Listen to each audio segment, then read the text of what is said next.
Good morning, everyone. We'll continue. Yesterday, I talked about hypothesis testing and how we should, prefer p values over what do we say? We should prefer p values.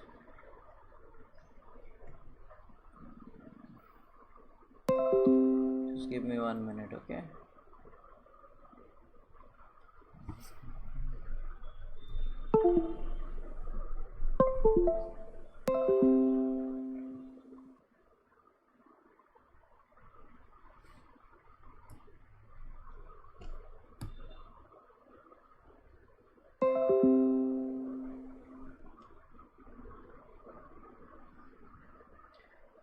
Okay, so we would prefer p values over finding those z values and stuff.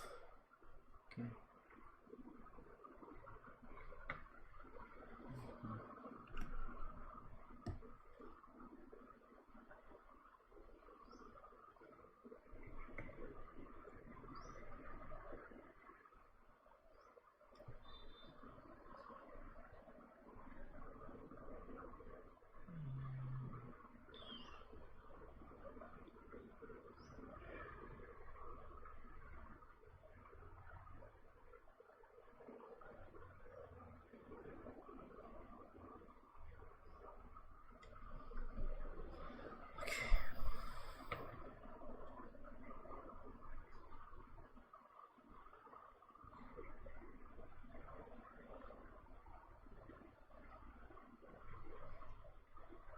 Okay,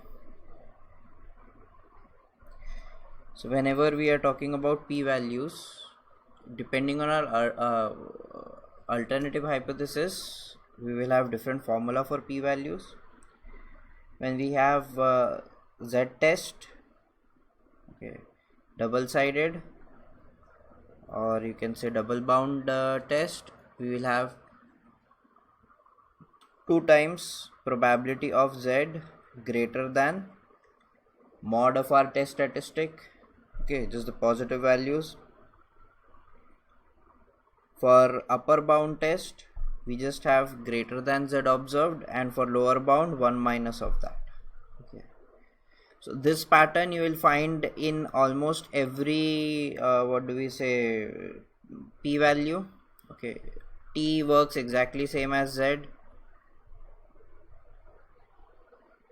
Chi-square is always positive value, that is why you don't have to worry about mod, otherwise it is exactly same thing with f. When we have f test,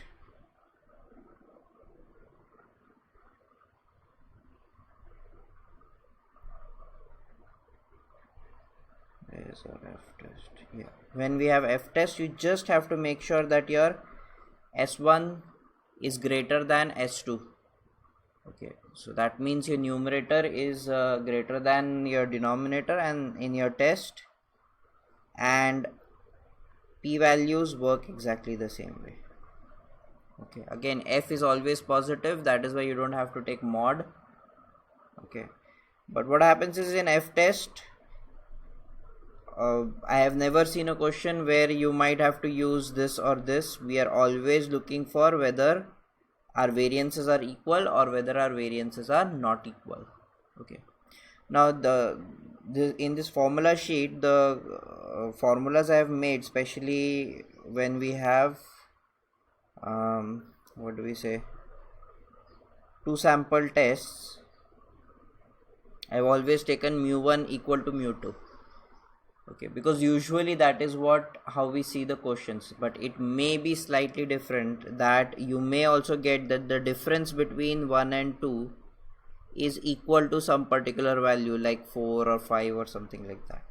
Okay, so the difference is that in your test statistic you will substitute that particular value.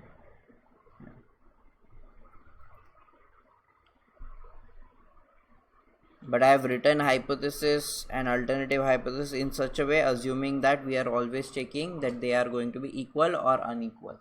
Okay, but that may not be always the case. Okay,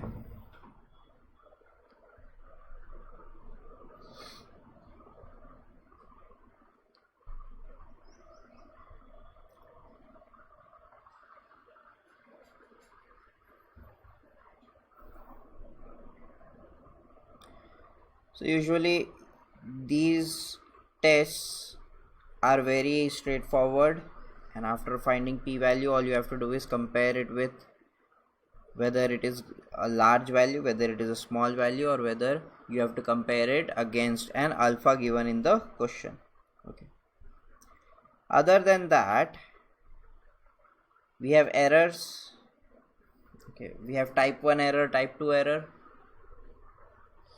They are very, you have very straightforward questions of type 1 error and type 2 error.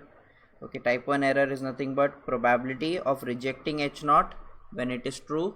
You also call it as an alpha error because probability becomes nothing but alpha. And type 2 error is probability of okay, of course I have made a mistake here. Okay, probability of accepting h naught when false. Okay, probability of accepting h naught when false, I will correct that later on. Okay, and the power of test is 1 minus beta. Power of test determines whether the test is very good or not. Power of test has to be high. Okay, so whenever you have a question of error and if they ask you which error is more important, type 2 error is more important because we are trying not to have our false positives of any hypothesis. Okay,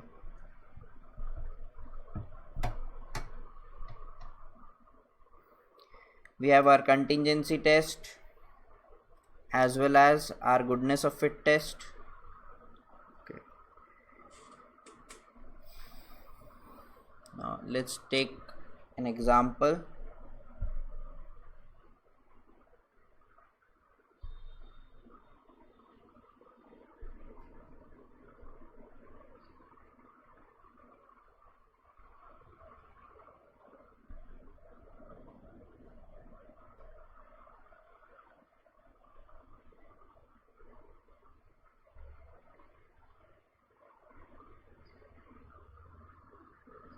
Okay, now contingency test, you have to make sure a few things. First of all, that they will give you some kind of a table. Now see here, a marketing consultant was commissioned to conduct a questionnaire survey of the client of a financial company. The total number of respondents was 650, of whom 220 had investments above a specific threshold. Each respondent who had investment above the threshold was asked about the percentage of these investments that was held in the form of a certain type of trust. The respondent answered by ticking appropriate box. Okay. And the result led to the following frequency distribution. Okay. Present these data graphically using carefully drawn histogram. They will not be asking you histogram because it is not possible, or it's not easy. It is possible, but it is not easy to draw histogram in our Word, so therefore they would not be asking you histogram.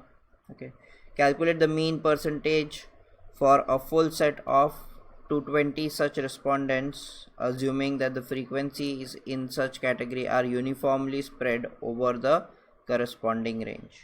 So this, first we have to calculate the mean percentage of full set of 220 such respondents, assuming that the frequencies in each category are uniformly spread over the corresponding range. So we are assuming they are uniformly spread between a particular range. Okay, so all you have to do is calculate the mean. So you will assume the midpoints of each of the groups and calculate the mean. Okay,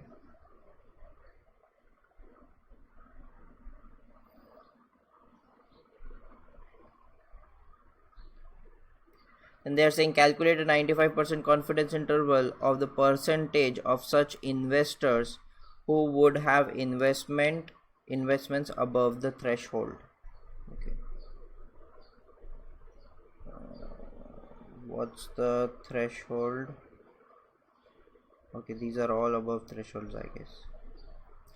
So our estimated proportion is going to be 220 people upon 650 people. That is our estimated values. Okay, so if you want to find the confidence interval, this is nothing but sort of binomial population. Okay, our x is equals to 220, n is equals to 650. Okay, and we need to calculate confidence interval for p. So our test statistic is nothing but x bar minus p upon, or you can write it as theta under root of p into 1 minus p by n follows normal 0, 1. That makes this nothing but our confidence interval.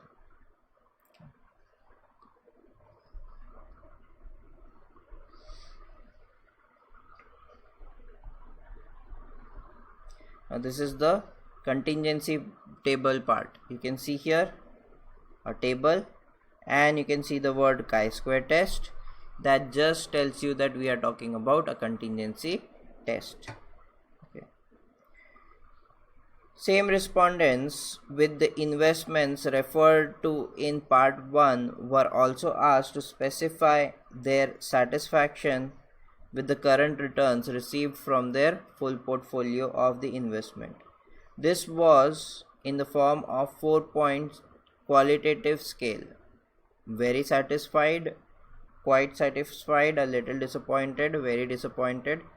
The following two-way table of the frequency was observed. Okay. In order to investigate whether there is any relationship between the percentage in such trusts and satisfaction with the current returns, a chi-square test is to be performed. Now, chi-square test, that is nothing but contingency test in this case, is performed always to check whether the two factors, this is our factor A, factor B, are they independent of each other or not. Okay, our H0 will always be that they are independent, and our H1 is going to be that they are not independent. Okay, so the first thing we do is we calculate the totals. Total in each row and each column. Okay, and then we find our expected values, expected frequencies in these. Okay, so always remember our expected frequencies EI would be nothing but, I say, row total into column total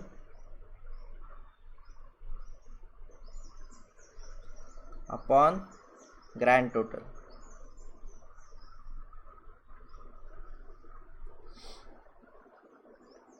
This is how you will calculate expected value in each case. Okay. So basically here, if you want to find the expected value, it is going to be this row total into this column total, and then you will have a grand total here. Okay, you will take that into account.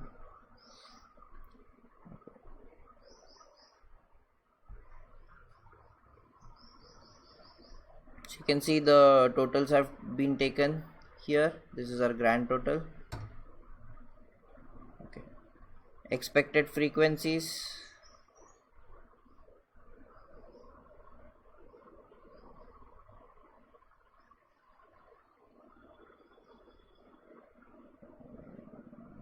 I think this is the expected frequencies directly. Yep, these are the expected frequencies. So they have calculated that.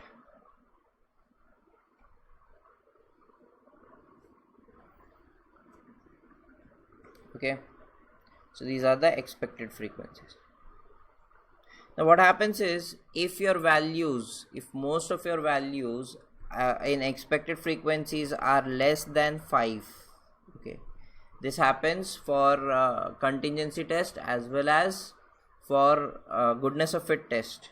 So if they are less than 5, expected frequencies are less than 5, then there is a lot of problem in our final answer. Okay, in calculating test statistic becomes very vague, or you can say inaccurate.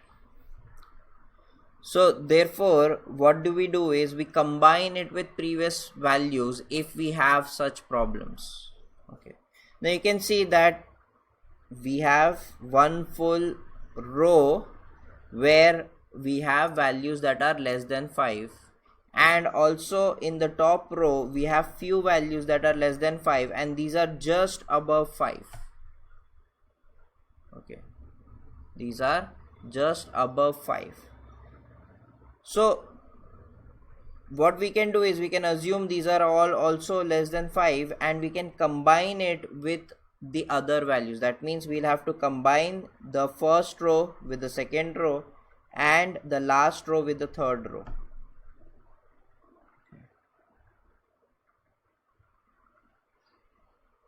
So that we do not have any values that are less than 5.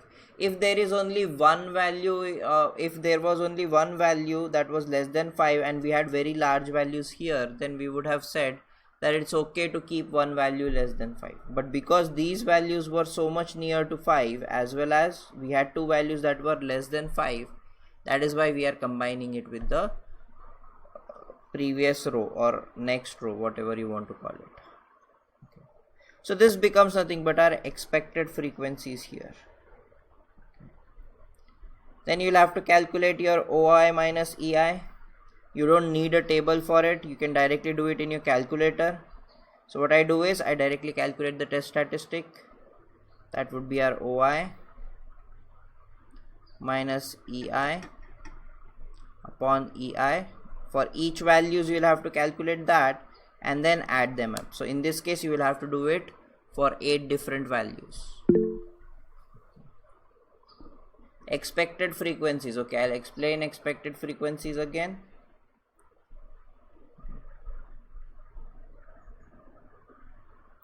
This is our question. Expected, you will first calculate the row total, like here I think 22, and column total I think 20. Grand total was 220 because they said we are calculating for 220 values, 220 respondents. Okay. You can do that for each term. I'm not going for that. So if you want to calculate expected frequency here, what you will do is you will take the row total, that would be your 20, column total 22, divided by the grand total. So you will have 20 into 22 divided by 220. So that is basically 2. Okay. So that is how you calculate your expected frequency table. This is their expected frequency table. So you can see they have done 22 into 20 divided by 220, we get 2. You can check this value is going to be 76 into 20 divided by 220.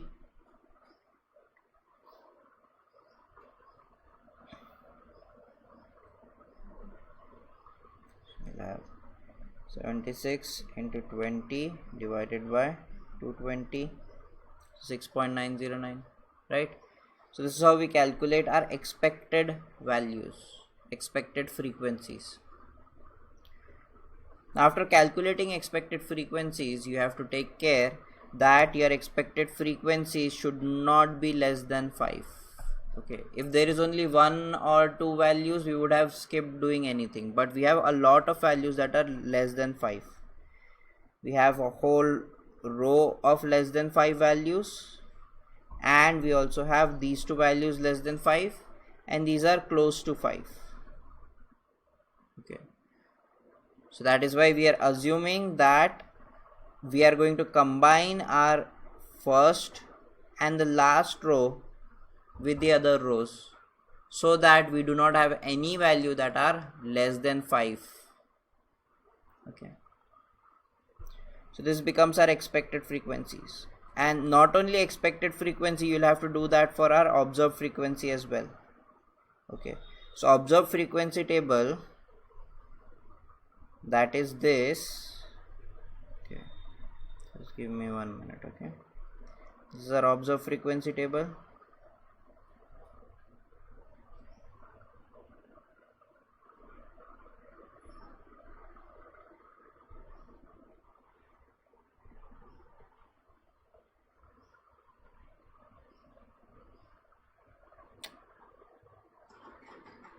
I guess.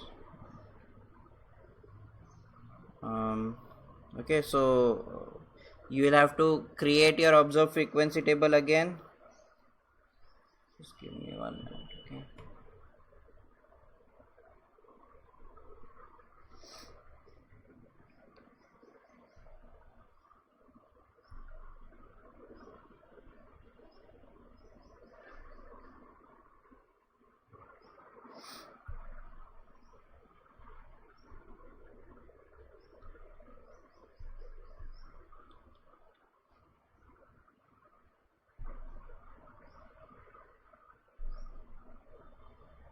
okay, this is what we are talking about, our observed frequency table.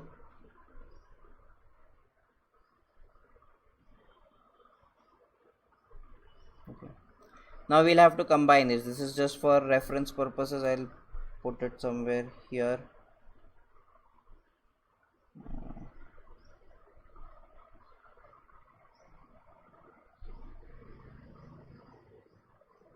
Okay, so our observed would be simply we'll combine these two and we'll combine these two rows. So we'll have 9, 20, sorry, 35, 43,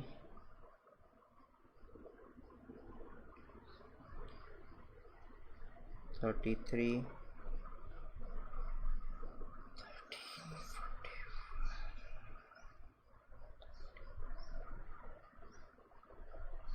so this is going to be nothing but our observed frequency. This is our expected frequency. Then your test statistic would be this. So for that, okay, 1 minute, it should be whole square here. Okay, so for that, what I do is I directly calculate it in the calculator. So bracket 9 minus 12 whole square by 12.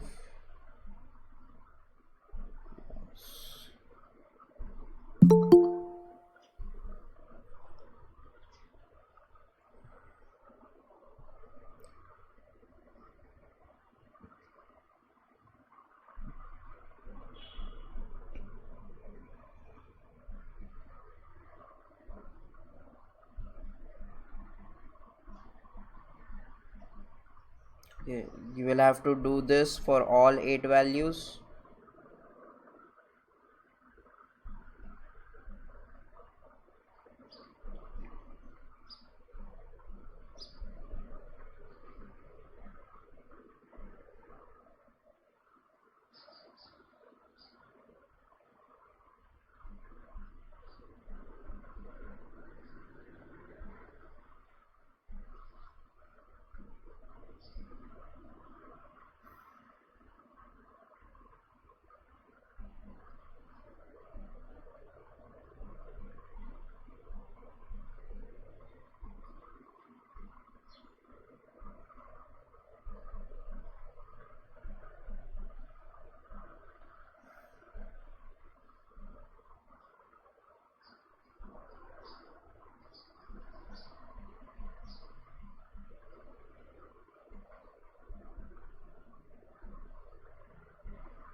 So this is our test statistic. You can see here it's nearly the same. Okay, that might just be because of the number of decimal points that they have taken into account. That is why we are getting slightly different answer. It's acceptable. They know what the values are. Okay, so our observed value is going to be 7.4981. Okay, and the degree of freedom is always going to be number of rows minus 1 into number of columns minus 1. This is going to be our degree of freedom. Okay,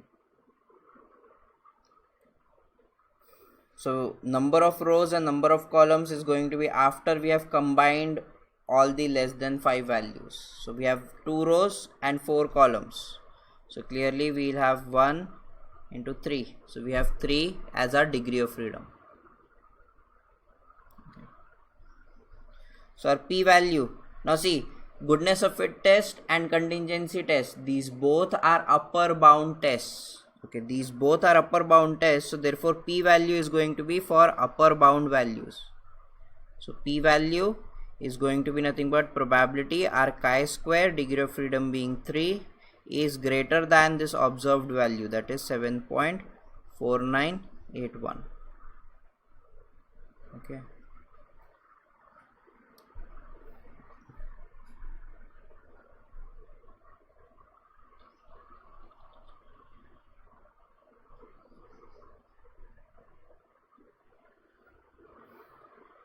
So in table book,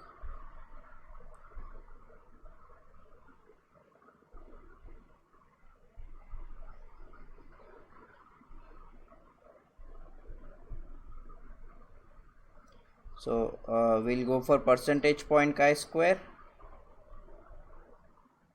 This is our percentage point chi-square. We want for degree of freedom 3, 7 point something. So clearly you can see up to 60%. The value for degree of freedom 3 is just 1.869, right? We have beyond 60%. Okay, so we'll go here and you can see 7.49 is definitely between our 10% and 5%. So p value I'll say is 5% less than p value less than 10%. Okay, now if nothing is mentioned in the question and you feel like it is so close, especially for our goodness of fit test and contingency test, because we do not have a lot of data, what happens is many times our values come around 5%. So if nothing is written, then you can give the conclusion according to 5% level. You can see here they have said, however, this decision to accept is marginal at 5% level and there is some evidence but not strong to suggest that satisfaction improves as the percentage increases. So even they are not very convinced that at 5% level we should assume that we have accepted our hypothesis. Okay, but see, that is what we must accept the null hypothesis, that there is no relationship between the percentage. There is no relationship between percentage in type of trust and satisfaction with the current returns. Okay, so we are accepting our hypothesis that they are independent of each other, but it is not very strong hypothesis because it is so near to 5% level. Okay, so that is why they have also written, however, this decision to accept is marginal at 5% level and there is some evidence but not strong to suggest the satisfaction improves as the percentage increases. Even though they accepted that it is independent, then still they have concluded that there may be some there may be some relationship between the percentage increase and improved satisfaction. Okay, just I'll check that later on. Just give me 2 minutes, I'll be back.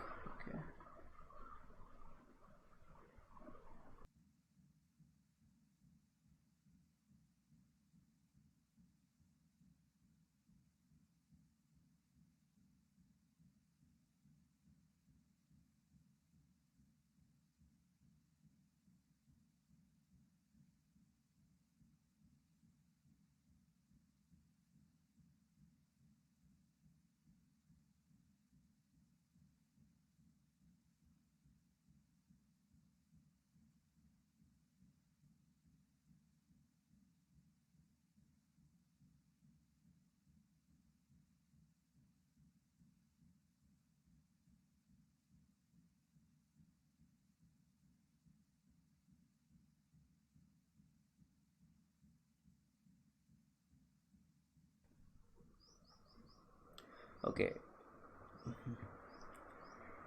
so let me just check the WhatsApp for doubts.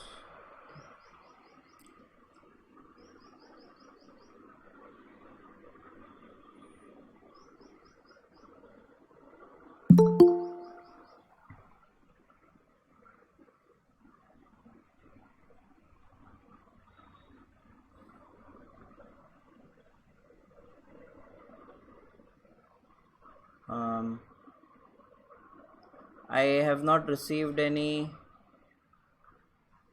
doubts. Okay.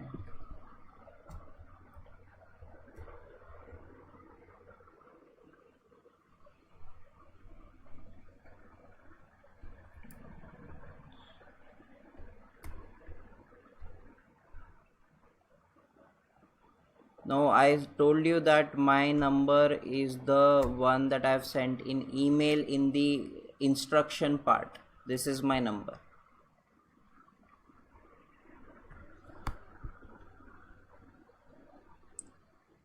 Okay.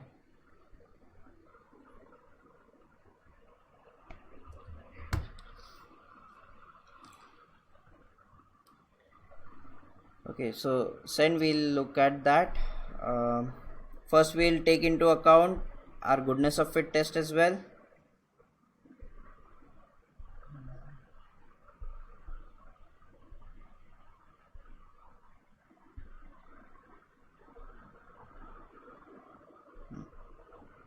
Now see, in this question they said the following table gives the number of occupants in 2423 cars observed on a road during a certain time period on a weekday morning.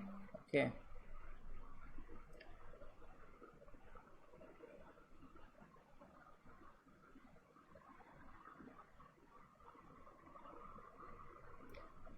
So we have a table that they have given us. Okay, that would be our number of occupants and frequency of car. The above data were modeled by a zero truncated Poisson distribution as given in part 1. So we had calculated zero truncated Poisson distribution yesterday, right?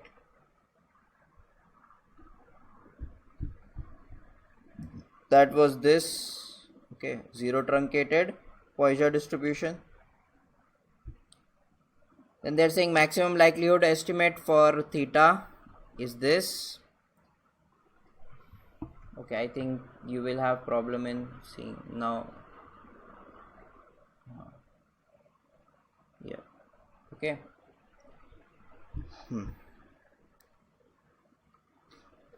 So maximum likelihood estimate is given, and Kramer lower bound on variance at this much is this much. That is also that was also calculated yesterday.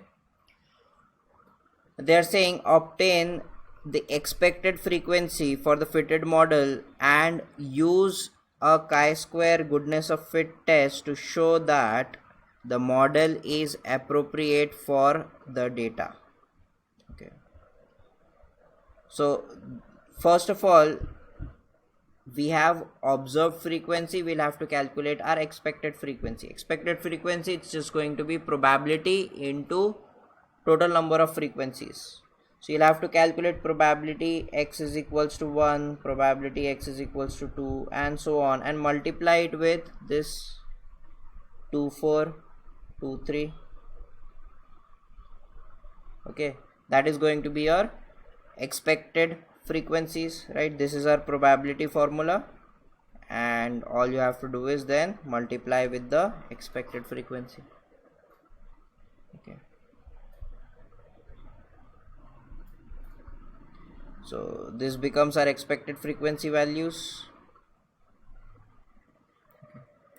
Now I prefer to take up to 2 decimal points, not more than 2 decimal points. What happens is later on anyway we are going to calculate OI minus EI whole square upon EI, and then we'll have to add them all up. Okay, so anyways what will happen here is that we'll get approximately less decimal points. So don't worry about it if you take only 2 decimal points in this as well as in contingency table. Okay, so see, this is the expected frequency formula that they have given. N is this, and probability we know, and our theta we'll take as our estimated value. Now because our estimated value of theta was calculated from the same sample, that is why our degree of freedom for this chi-square test is going to be nothing but n minus k minus 1, where n is the number of values that we are considering, in this case 6, minus k is nothing but the number of parameters we have estimated from this data. We have estimated one parameter, so 1 and then minus 1, so the degree of freedom becomes nothing but 4. Okay, so degree of freedom 4.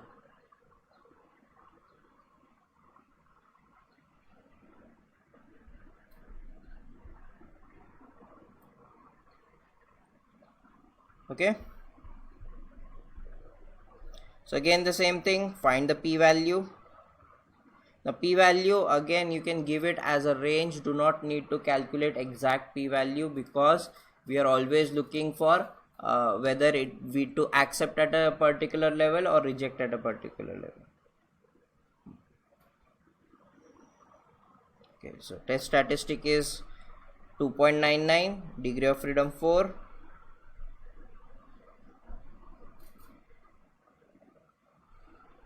Degree of freedom 4 and 2.99 seems to be somewhere here. Degree of freedom 4, it is beyond 60% and before, you can say 50%, or you can say between 50 and 60%.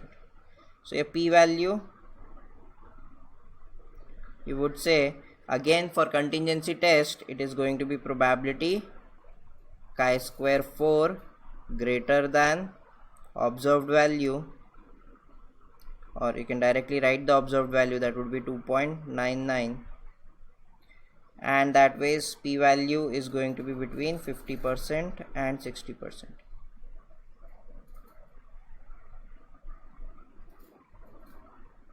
So clearly you are going to accept your hypothesis that it is going to follow our distribution. Okay, for goodness of fit test, our H0 is that our sample follows our given distribution, and H1 would be that it does not follow. So p-value is very large, so clearly it follows our distribution.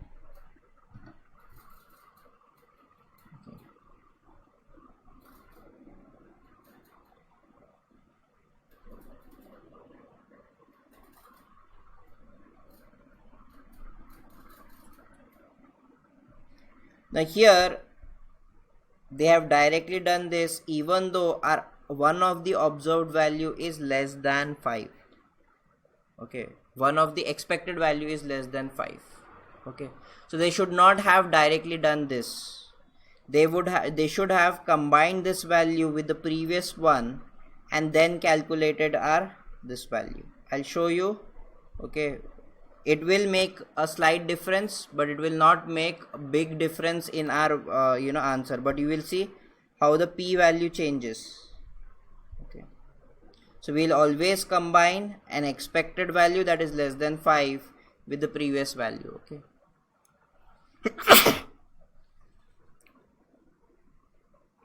So our expected values ei is going to be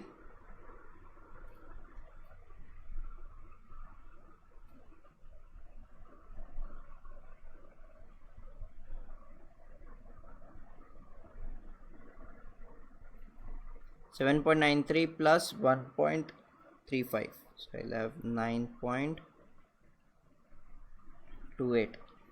Okay, and we'll have to take our observed values as well, observed frequencies.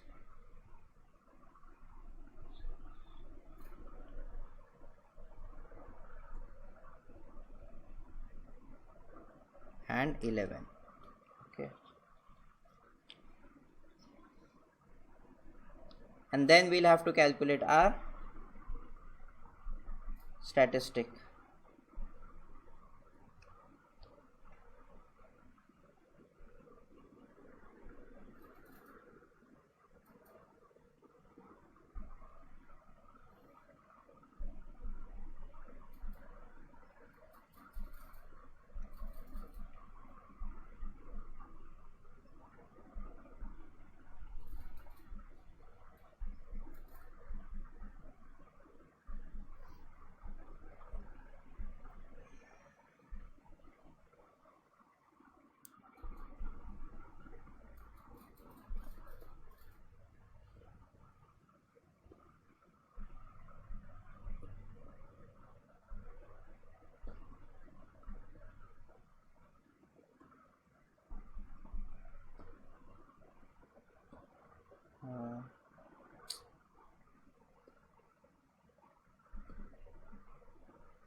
You can see there's not much difference in our chi-square value.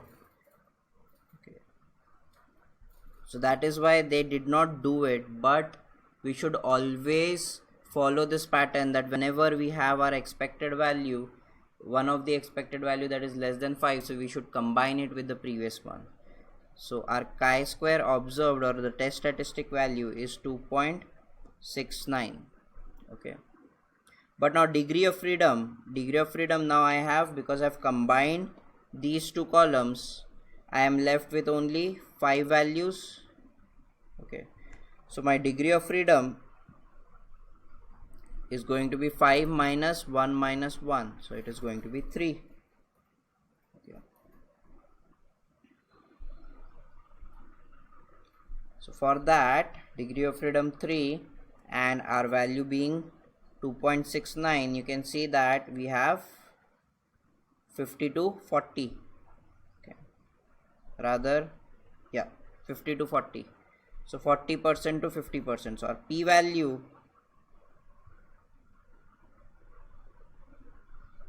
chi-square 3 greater than 2.69 is going to be that the p value is between 40% to 50%. So you can see that if it was very close to the margin value, about 10% or about 1% or whatever, it can go the other way around as well. So that is why we should always make sure that we are combining our expected value, that is less than 1 or less than 5, with the previous values. Okay. So in this case the conclusion was same, because we will accept it at 40% and we will accept it at 50%. In both cases it will be accepted. Okay. But what happens is that if this was borderline, then that would have made a difference. Okay.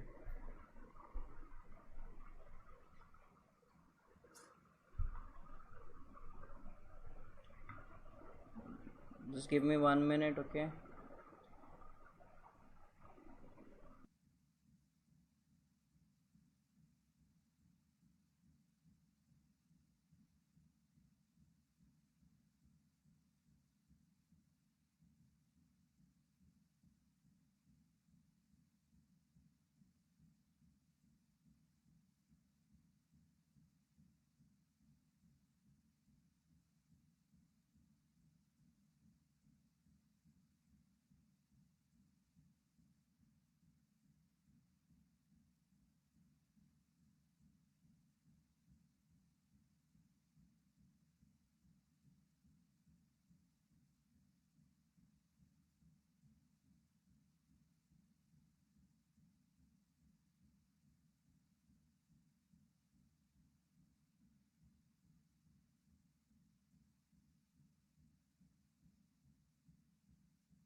Okay, now let's talk about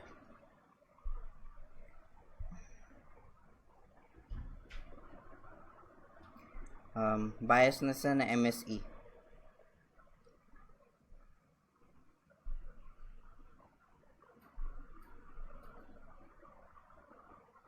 Okay, there was a question sent to type 1 error and type 2 error question. Okay, question number 12.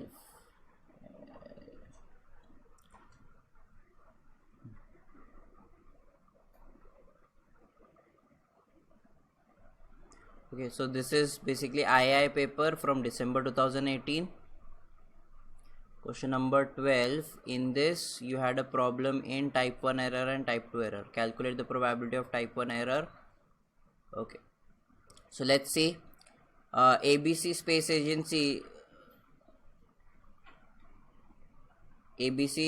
Agency responsible to protect a planet from asteroid collision developed new space to space missile to be loaded in satellite. The agency planned missile trial in 2 steps for testing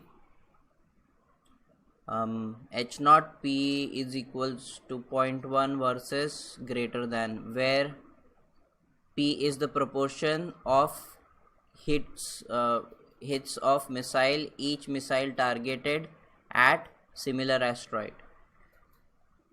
At first step 12 missile will be fired. If 3 or more independent hits are observed amongst the first 12, H naught is rejected. The study is terminated and no more missiles are fired. Otherwise, another 12 missile will be fired in the second step if the total of 5 or more independent hits are observed among the 24 missile fired in the two steps, then H0 is rejected. Okay. Calculate the probability of type 1 error for the two-step testing procedure. So was the confusion because there is a two-step testing procedure? All you have to do is figure out probability of, see, type 1 error is what? Probability of rejecting our H0, probability of rejecting our H0 when it is true. Okay, so we'll reject H0 in these two conditions. Okay, so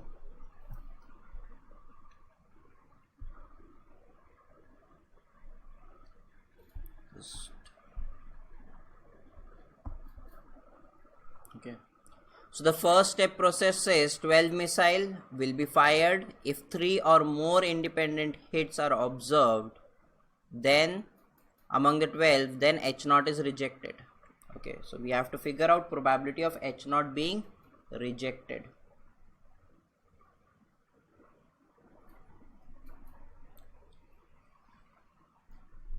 So probability H0 rejected.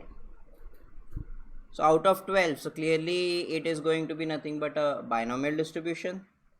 Okay, so you would say it's nothing but 12 C 3 or more. So we want basically I would say this is nothing but probability that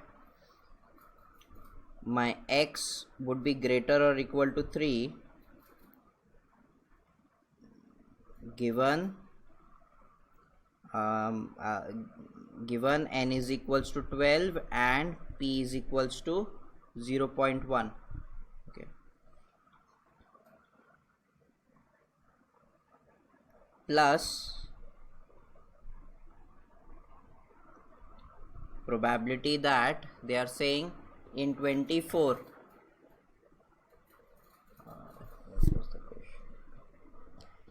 otherwise another 12 missile will be fired in the second step if a total of 5 or more independent hits are observed among the 12 missile fired in the two steps, then H0 is rejected.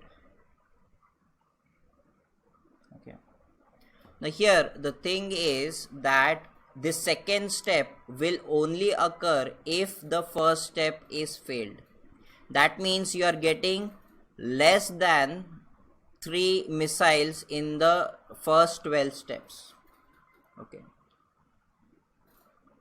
so that means that you will get either 0 missiles in the 0 hits in the first 12 missile or 1 or 2. These are the only 3 cases. You have to take all those 3 cases into account and then take into account what happens in the next 12 missiles. Okay, so we want 5 or more independent hits in the total of 24 missiles. Okay, so if I assume in the first 12 missile my X was equal to 0 given that n is equals to 12 and p is equals to 0.1, then I would also need the next 5 or more to be taken into account in the next 12 missiles. So that would be X is greater or equal to 5 given n is equals to 12, p is equals to 0.1. Same way, if X was equals to 1 in my first 12 missile launches, okay, then I need my X to be greater or equal to 4 in the next 12 launches. If X is equals to 2 in my first 12 launches, then I would want my X to be greater or equal to 3 in my next 12 launches. Is this clear? Okay, so this is how we'll calculate our H naught being rejected when true. This is actually directly when true, because I have taken when true, that is why my probability is always 0.1. Okay, so this would be H naught rejected when true.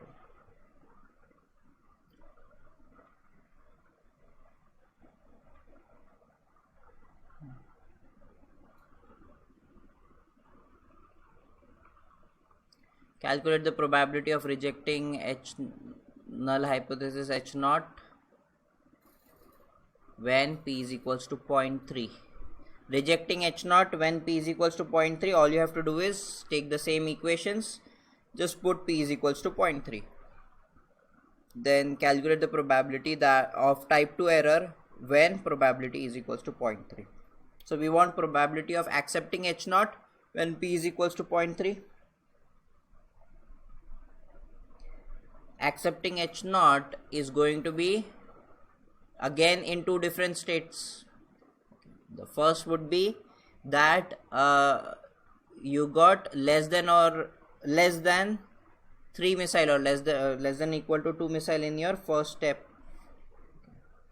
So see, even that probability of H naught accepted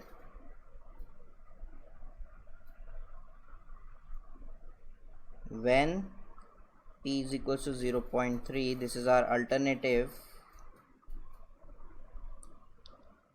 It's going to be probability x less than equal to 2 given n is equals to 12 comma P is equals to 0.3 plus, in the first case we got 0,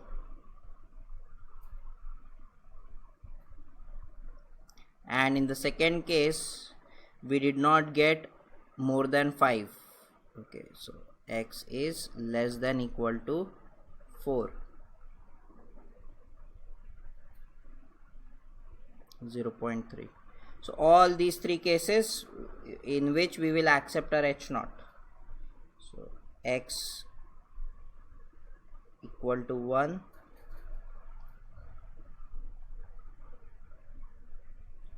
into probability x less than equal to 3.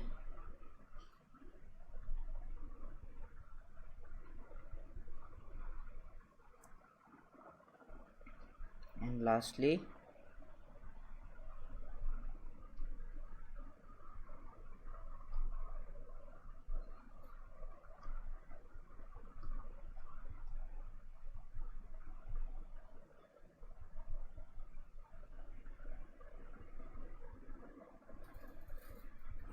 so this is going to be H naught accepted when P is 0.3. Okay,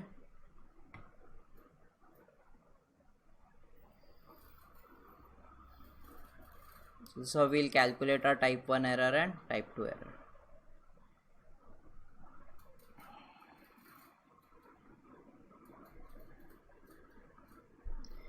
Now let's go to mean square error.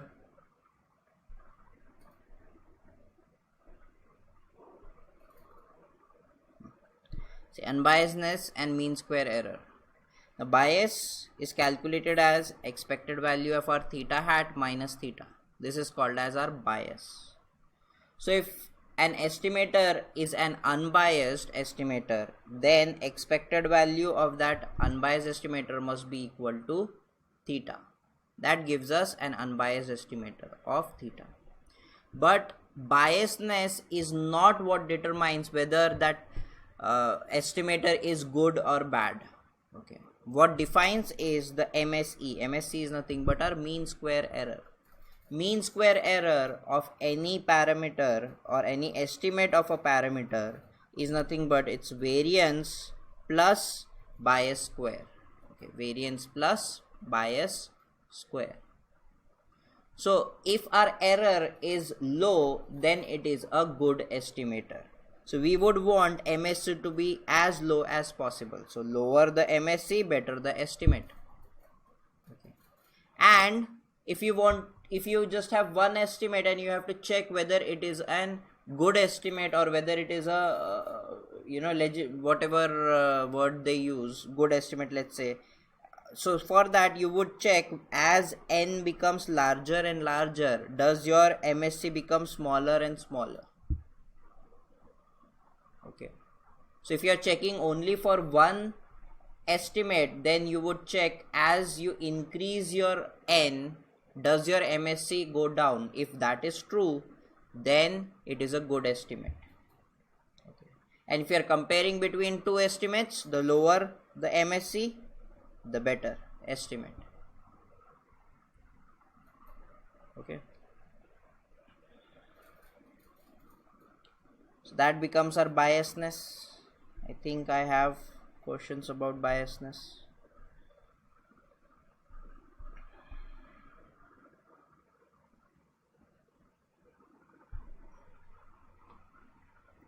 Here, in order to estimate a certain probability of success, a single observation is taken from the binomial random variable. Okay. Write down an expression for the mean square error of the maximum likelihood estimate p hat x by 20 and evaluate this mean square error at p is equals to 0.5.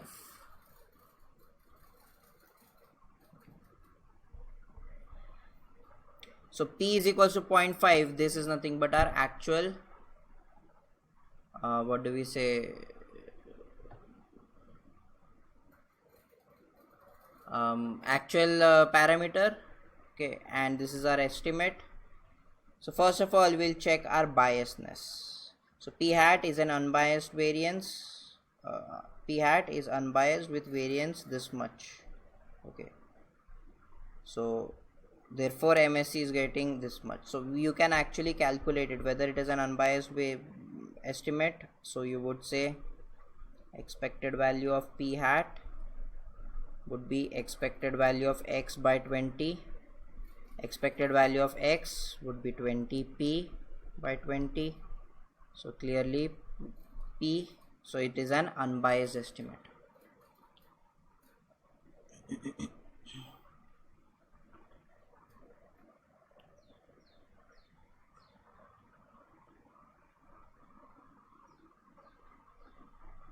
You are saying in the previous question, part 4 and 5, similar questions, can we use p and x interchangeably after adjusting the mean and variance, or there is some thumb rule for using a particular test statistic? In which question are you saying? Are you talking about this one?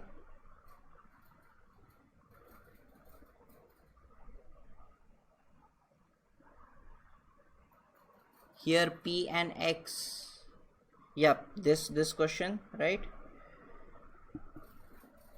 So I did not understand why p and x would be interchangeable. Why would p and x be interchangeable? X is the number of successes or number of hits, whereas p is probability of hits. Or you are saying x bar? Are you saying x bar?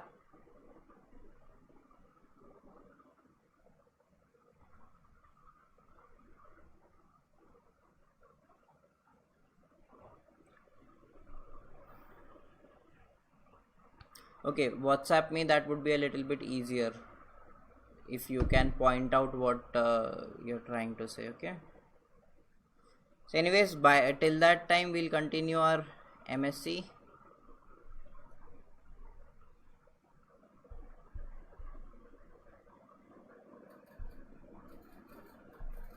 Okay, so we can tell it's an unbiased estimator, and if you want variance, how would we get the variance? If see here, if you say that x bar and p are interchangeable, then I understand, but not p, it would be p hat that we are going to interchange.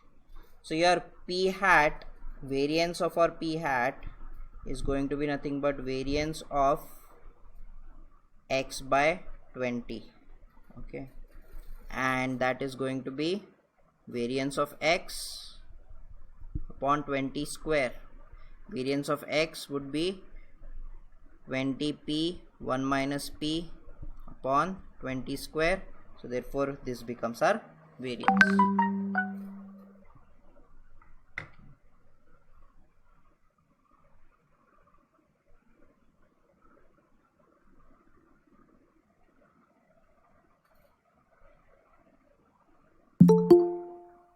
Yeah, I am seeing your doubt. X is equals to 40.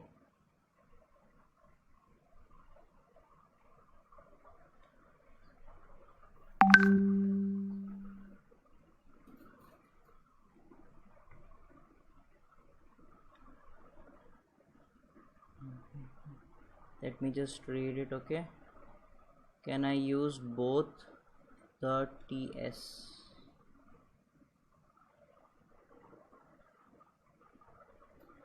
Test statistics. Yes, I understand now what you're saying. Yes, you can use both the test statistics. Okay, let me just show it to everyone. Just both will give you exactly the same answer, but you have to then check what was asked in the question. Okay, so like I'll show you. See, this is one test statistic that we are talking about. This is test statistic of our proportion, and the other test statistic, this is the test statistic that is nothing but expected value, or you can say it is directly a test statistic of x. Both will give you exactly the same answer. So if you are calculating, let's say, confidence interval, here you will get confidence interval of your n theta. Okay, so you'll get confidence interval of n theta, whereas here you will directly get confidence interval of your theta or your proportion. Okay, so if they are asking you proportion, you can calculate n into proportion and then divide everything by n, and you will get again this value, whatever confidence interval they are asking you. Okay, so you can calculate it using this and then divide by n to get this. Okay, so both are acceptable, especially for hypothesis testing. Both will give you exactly the same p values. Okay,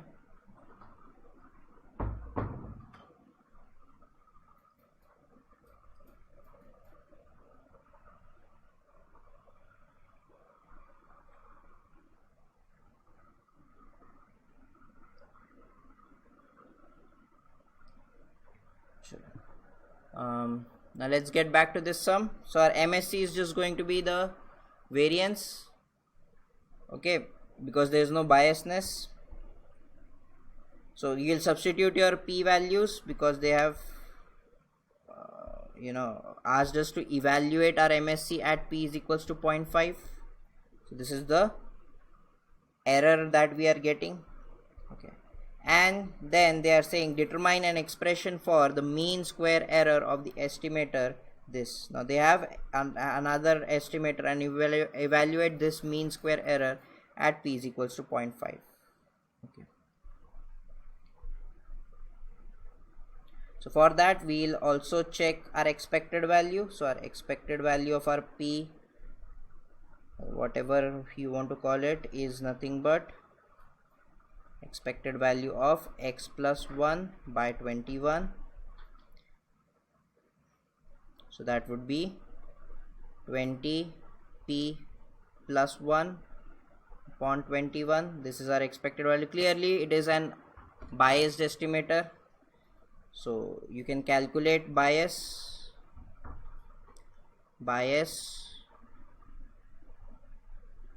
would be expected value, that is 20p plus 1 by 21 minus p. Okay, so we'll actually get 1 minus p by 21, right? This much is the bias. Yep, 1 minus p by 21 is the bias. Okay, so 1 minus p by 21 is the bias. Variance, same way you will calculate the variance. Variance of your p similar is going to be variance of x plus 1 by 21 square. That would be variance of x only, so it will be 20p 1 minus p upon 21 square. This is going to be your variance. Using that you will calculate your MSE. So this is your variance. MSE is going to be this much.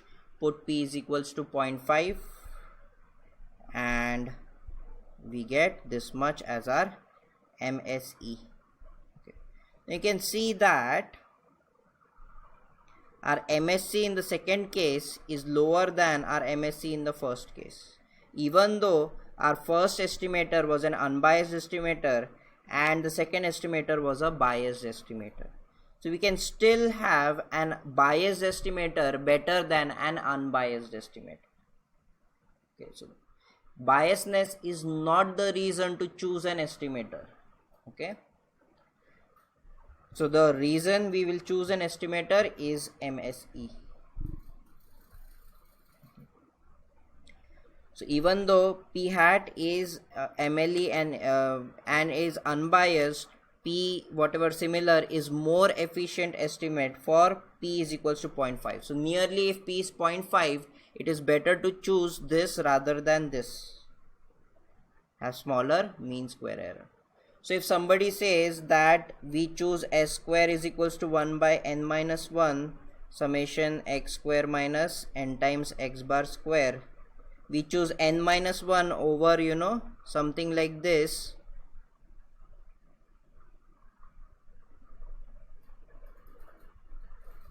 okay, people say we choose s square because it is an unbiased estimate.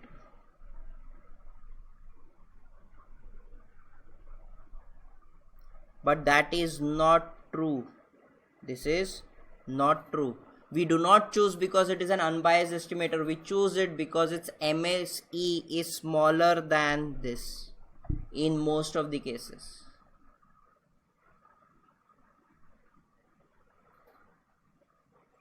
Okay.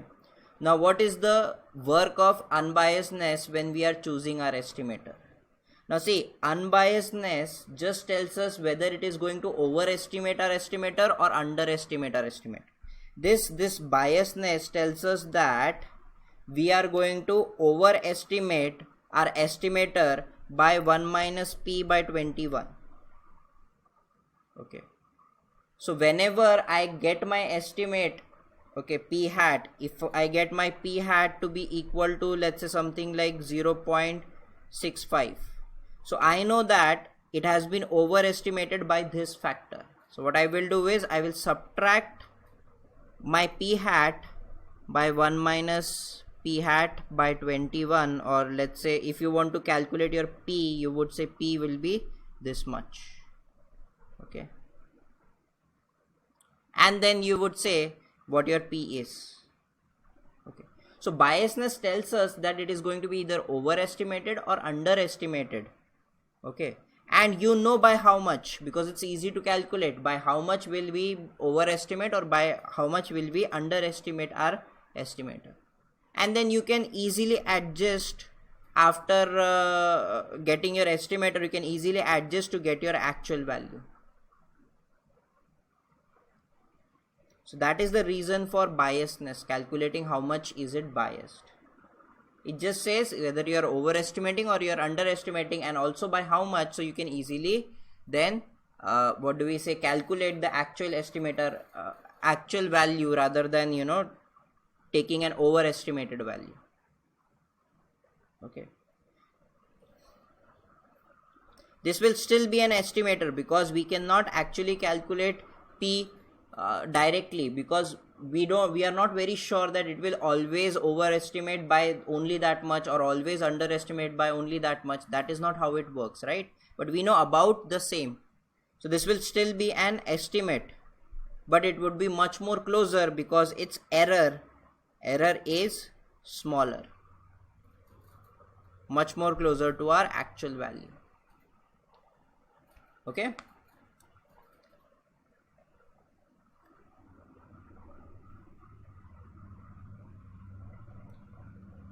So you would find everybody telling you that S square is used instead of this just because it is an unbiased estimator. That is wrong. Okay.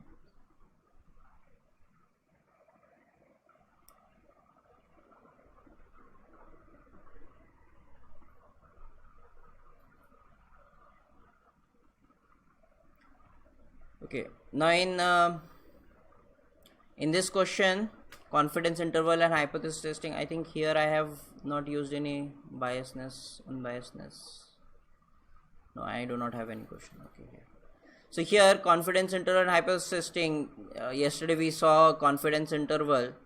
Now for any hypothesis testing, first of all you can figure out whether it is a two sample t-test or whether it is a paired data.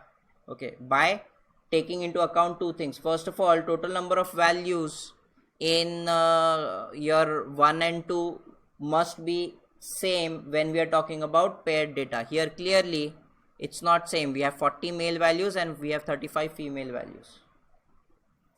So clearly they are not same.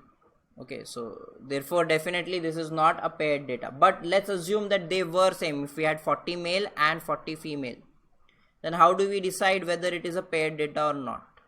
So for that, what we do is, whenever we have paired data, we have only one factor that is changing and all other factors are remaining exactly same. So in this case, it would have been male and female, that we are checking for male and we are checking for female, but all other factors must be exactly same. Okay.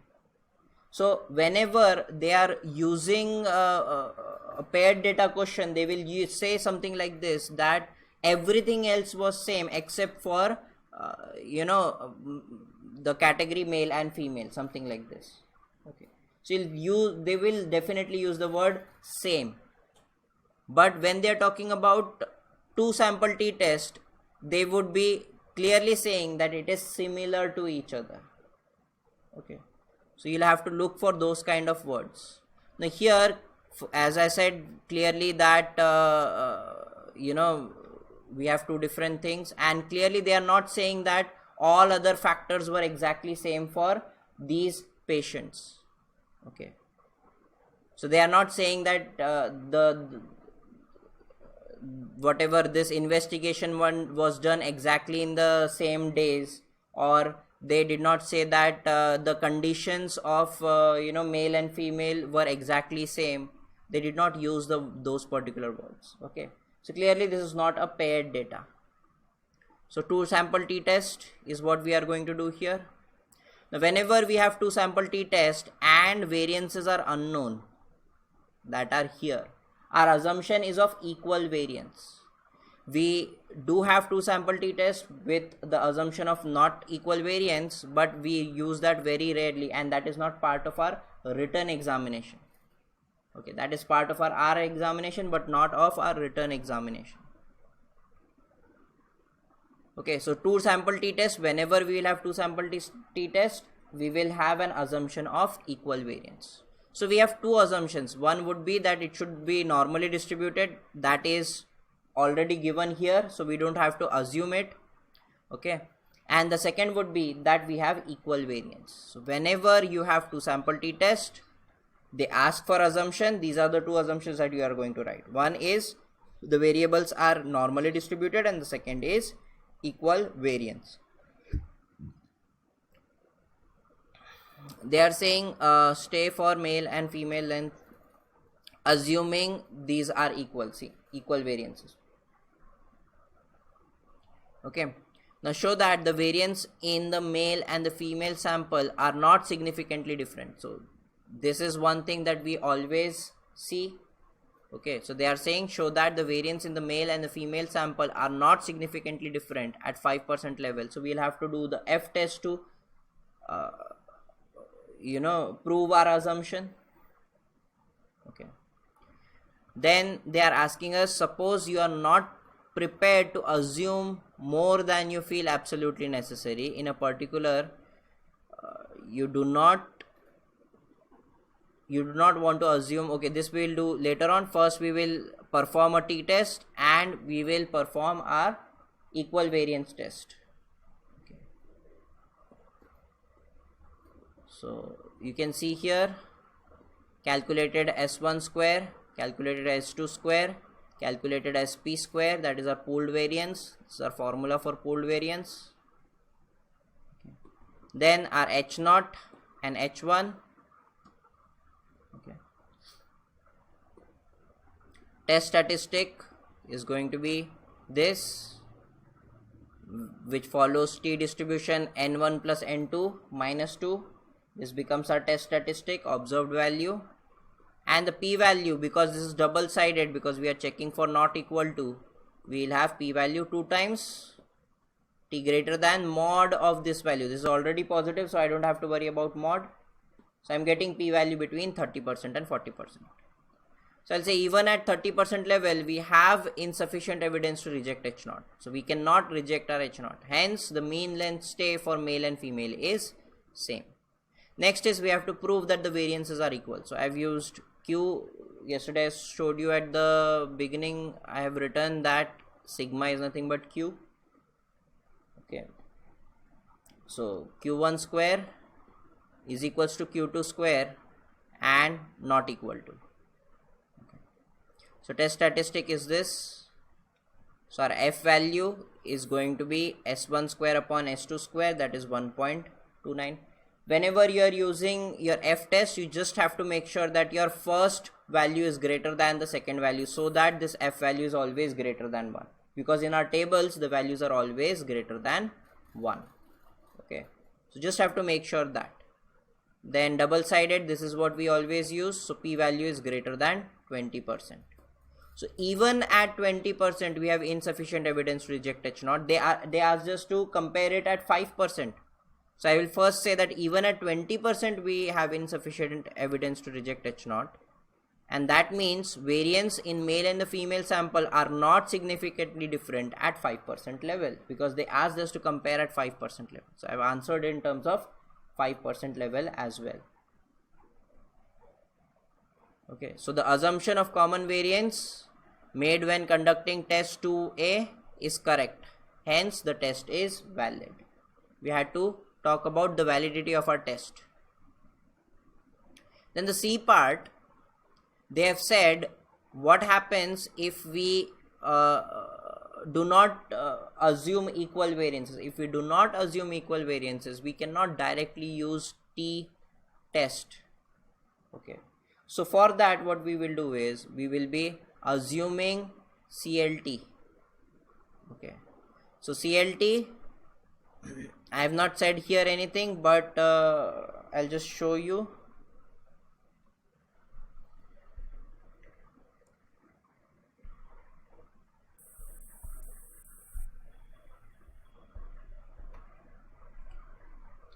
We'll say our x bar 1 follows normal distribution mu1 comma sigma 1 square, and x bar 2 follows normal mu2 comma sigma 2 square. Okay, by n1 by n2, my mistake here. Okay, and therefore we can say x bar 1 minus x bar 2 would follow normal. For normal, what do we get? We get mu1 minus mu2 comma sigma 1 square by n1 plus sigma 2 square by n2, and therefore we would say x bar 1 minus x bar 2 minus mu1 minus mu2 upon under root of sigma 1 square by n1 plus normal 0 comma 1. So this becomes our test statistic. This is how we calculated our test statistic.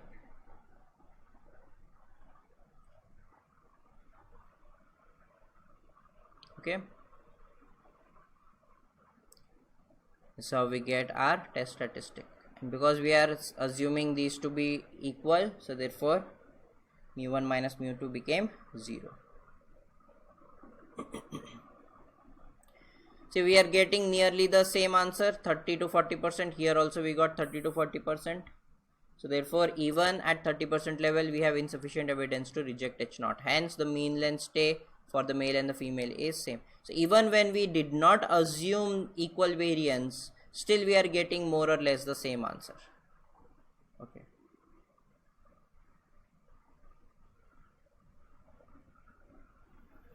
Now, instead of taking population variance, we have taken sample variances. We are assuming that they must be equal. That would be our assumption.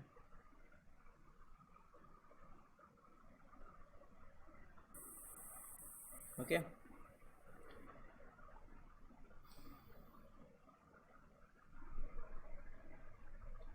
These are all different types of questions you might see in your hypothesis testing.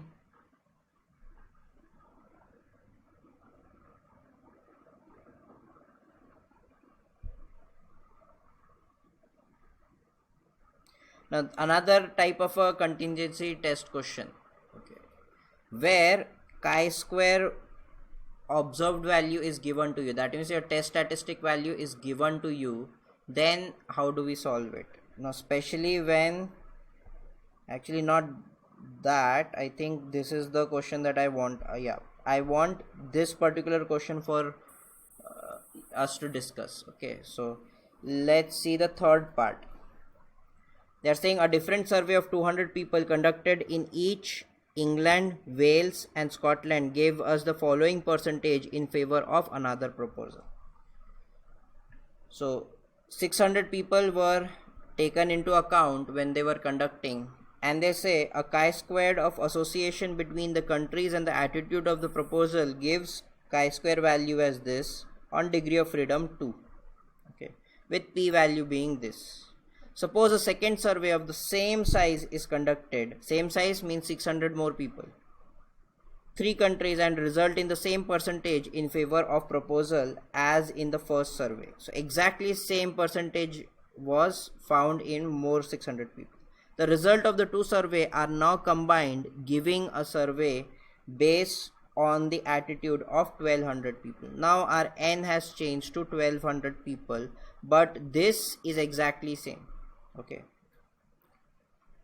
state or find the result of the second chi-square test of an association between the country and attitude to the proposal based on the overall survey of 1200 people. Comment briefly on the result.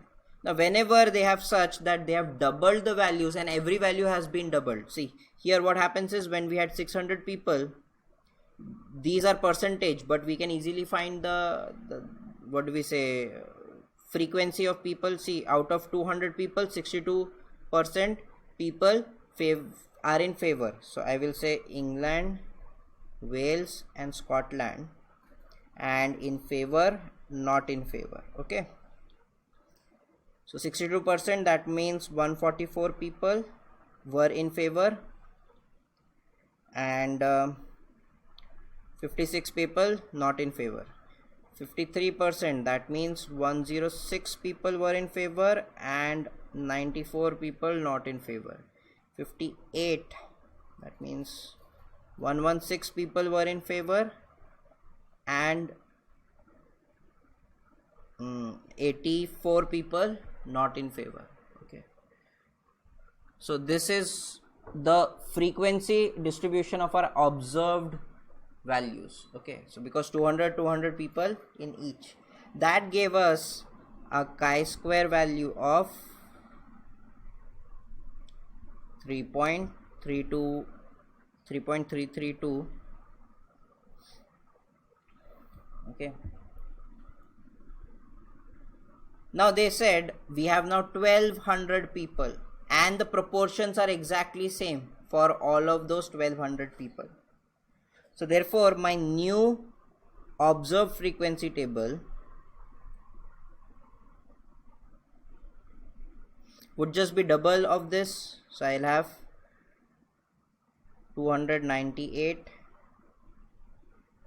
112, then 212 and 188 232 and 168. Okay, this is my observed frequency. The expected frequency will also be doubled because the total did not change. This is 200, this is 200, this is 200, this is how much ever, okay, and the grand total is 600. Just everything has been doubled, so our expected frequency will also be doubled. So my old values, let's say O1 and E1, and my new values that are O2 and E2, observed values in the second table is just twice of observed value in the first, and expected values in the second table is just twice the expected value in the second table. So rather than finding our chi-square, what we'll do is we'll use our logic and the formula. So we'll say chi-square observed value for the first table was nothing but summation of OI minus EI whole square by EI. Okay. And my chi-square observed value in the second table, say it is just O2I minus E2I whole square by E2I. Second values, they are just double from the previous values. See, this was given as 3.332. So here I will say this is summation of 2 taken out, so I will have 4 OI minus EI whole square by 2 times EI. So I'll just get this as 2 times our old values, that is 3.332. So it's basically 6.664. So my observed value is just twice the observed value in the previous one, or you can say test statistic in the previous one. And using that knowledge you can calculate the p-value. So p-value will be smaller, it will always be the case.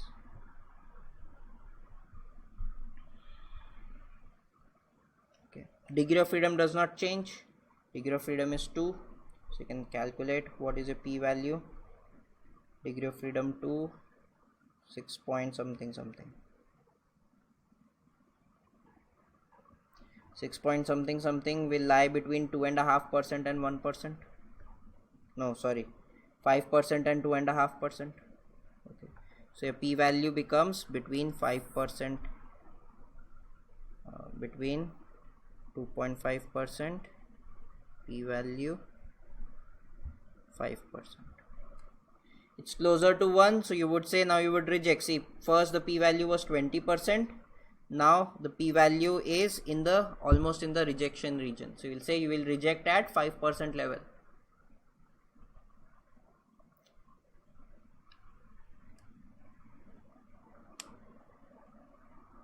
Okay, why does this happen? Because we are taking more values into account, more people into account, so this is more accurate representation or accurate hypothesis result.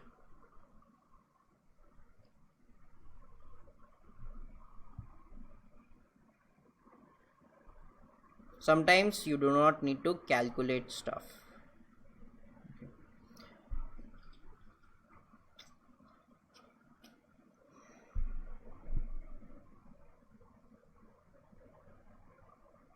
Okay, now let's move on to data analysis chapter. Now see, data analysis chapter, I only take into account 3 formulas because they will give you very simple question in that.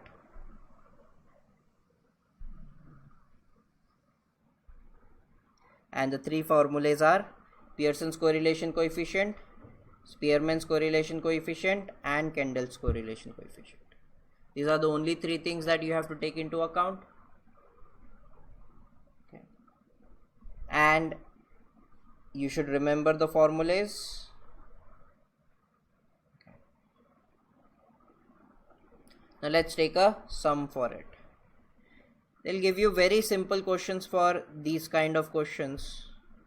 Okay.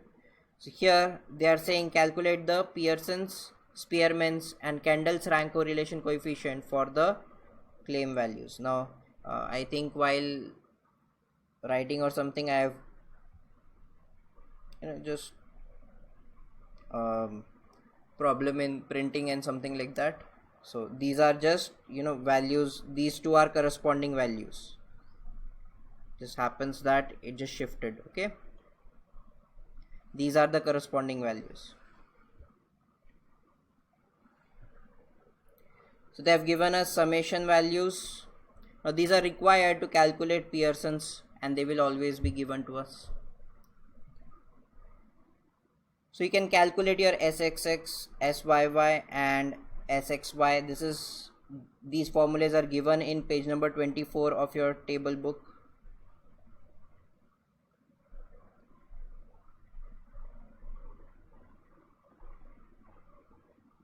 Okay, so page number 24, you have these values. You can easily calculate them, okay, from these, and you will get your R.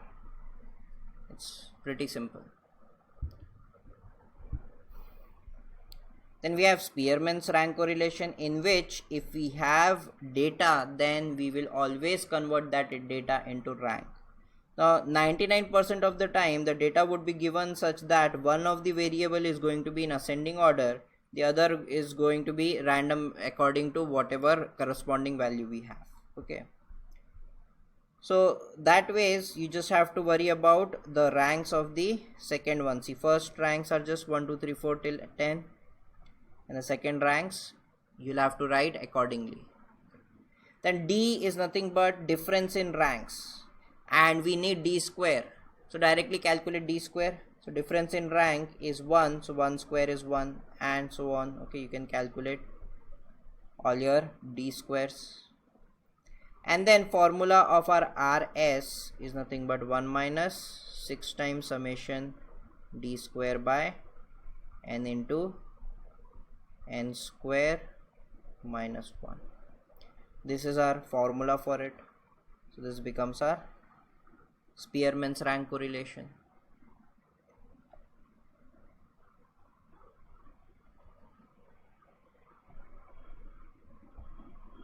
Then Kendall's rank correlation.